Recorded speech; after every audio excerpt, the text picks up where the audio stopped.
Sekarang kita akan lari jogging. 3, 2, 1, and action. Ini steady shot. Off. Apakah hasilnya oke? Cut.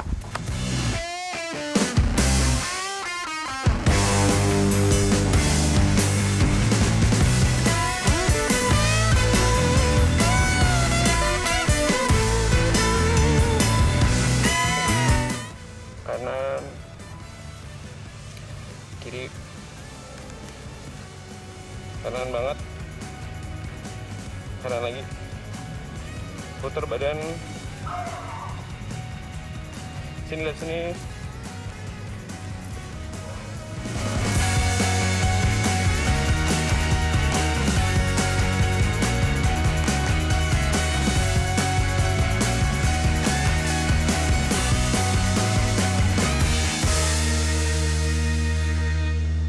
Halo filmmakers, welcome to Daunet Films.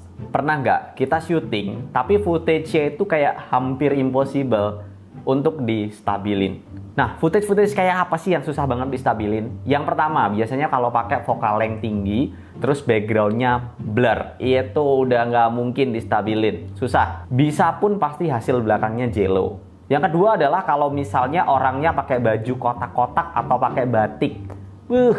Susah banget distabilin. Entah mau itu pakai software Adobe, DaVinci Resolve, mau pakai FCP, hancur semuanya. Alasannya apa sih? Alasannya sebenarnya kalau software itu tuh guessing. Jadi menebak-nebak, mengira-ngira scene-nya seperti apa. Objek ini tuh harus diperlakukan seperti apa. Sehingga kalau ada gambar-gambar yang susah kayak gitu, hasilnya gambarnya bakalan jello atau stabilnya itu bakalan jelek banget. Dan ada pun cara yang oke itu biasanya pakai tracking dan itu sangat-sangat ribet. Intinya stabilizing video kadang-kadang menjadi hal yang repot banget.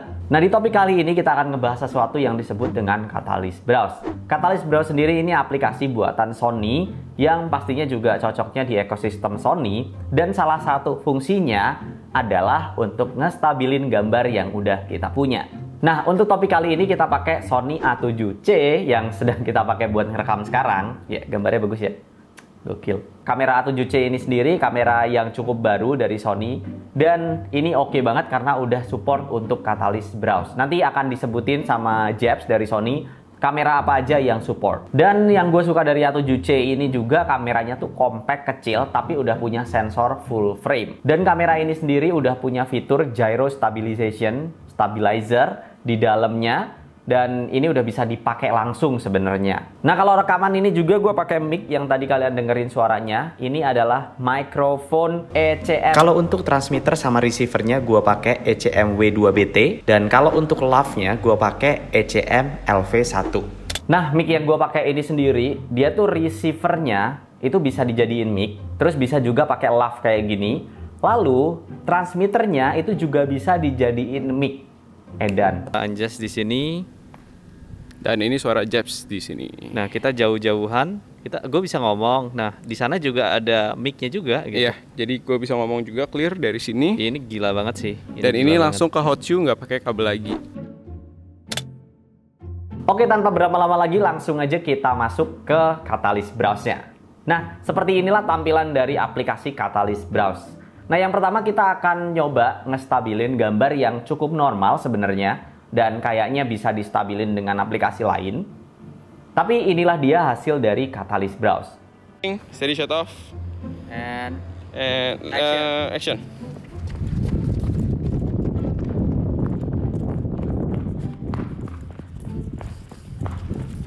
Cut.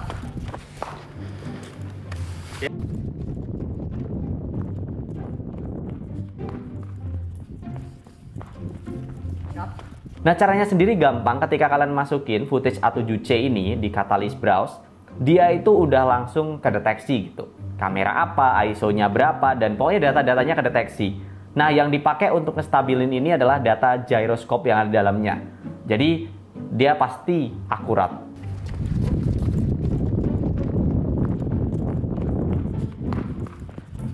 Oke, itu dia video yang pertama dari focal length yang cukup kecil. Jadi, relatif mudah lah untuk distabilin. Nah, lalu yang kedua kita akan coba pakai focal length yang lebih tinggi, sekitar 40 mili sampai 50 mili. Dan inilah dia hasilnya.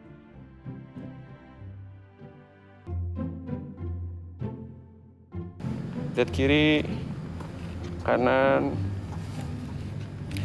kiri, kanan banget,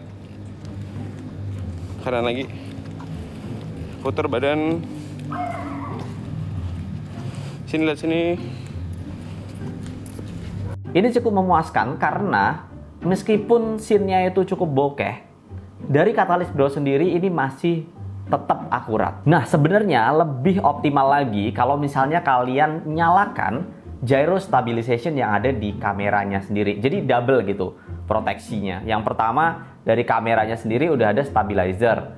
Terus kebantu lagi dari Catalyst Browse-nya itu ngestabilin. Nah, hasilnya akan seperti ini.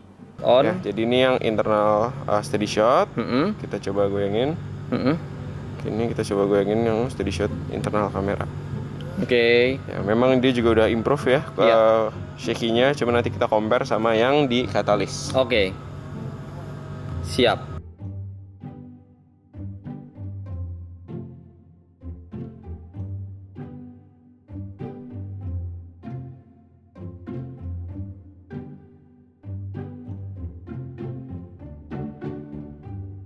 Nah, mungkin kalian bertanya ya, kalau misalnya ada Catalyst Browse ini, tentunya gimbal gimana nasibnya? Nah, gimbal itu sendiri pasti fungsi-fungsi basicnya kegeser.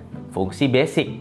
Nah, tapi fungsi-fungsi pro-nya itu juga nggak kegeser. Kayak misalnya kita lari atau apa seperti apa, itu kan pasti masih butuh gimbal ya. Nah, dan fungsi dari Catalyst Browse sendiri ini bukan menggantikan banget. Tapi fungsi basicnya itu tercover oleh Catalyst Browse. Tapi fungsi profesionalnya, Catalyst Browse ini berfungsi untuk melengkapi fitur gimbal itu sendiri.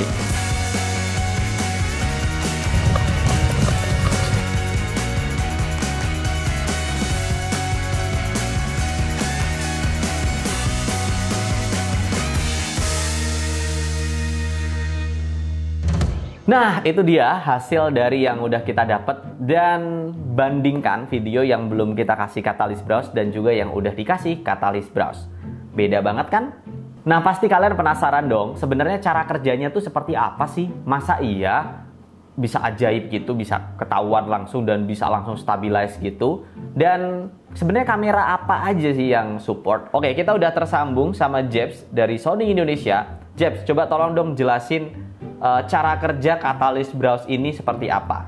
Oke Anjas, asik banget kita bisa collab hari ini. Nama gue Jeps dan sekarang kita ngomongin Catalyst Browse. Di aplikasi ini kalian bisa nemuin banyak banget informasi mengenai klip kalian, mulai dari file formatnya, settingan warna maupun settingan exposure-nya. Dan kalian juga bisa lakuin yang namanya gyro stabilization di aplikasi ini. Ya, caranya tinggal diklik dan kamera itu langsung stabilin instan. Kenapa? Karena ini menggunakan gyro metadata atau pergerakan kamera kalian yang udah direkam di dalam footage kamera kalian. Gitu. Nah, efek sampingnya ini nggak ada sama sekali yang namanya jello effect. Dan walaupun ini cropping, itu nggak signifikan sama sekali. Kamera yang udah support untuk fitur ini ada di RX0 Mark II, RX100 Mark VII, Alpha 7C, Alpha 7S Mark III, Alpha 1, ZV-1, FX3, FX6, dan juga FX9. Untuk nyalain gyro metadata di kamera kalian, itu cukup matikan steady shot atau menggunakan steady shot yang aktif. Jadi kalau kalian gunain steady shot yang aktif, udah di steady-in dari kamera, bisa di steady-in lagi dengan Catalyst ini. Keren banget. Oke, mungkin itu sekian penjelasan singkat mengenai Catalyst Browse ini. Semoga bermanfaat. Kembali ke Anjas. Oke Jeps, thank you so much. Ya, itu dia jawaban dari Jeps tentang Catalyst Browse ini. Nah, pasti kalian udah dapat insight dari sini. Hal-hal yang bisa kalian lakukan dengan Catalyst Browse ini ya. Dan tentunya fiturnya nggak cuma untuk stabilizing aja. Masih banyak fitur yang lainnya. Nanti kapan-kapan deh gue kulik Catalyst Browse ini. Oke, itu aja guys dari gue untuk topik kali ini. Thank you for watching and always out of the box.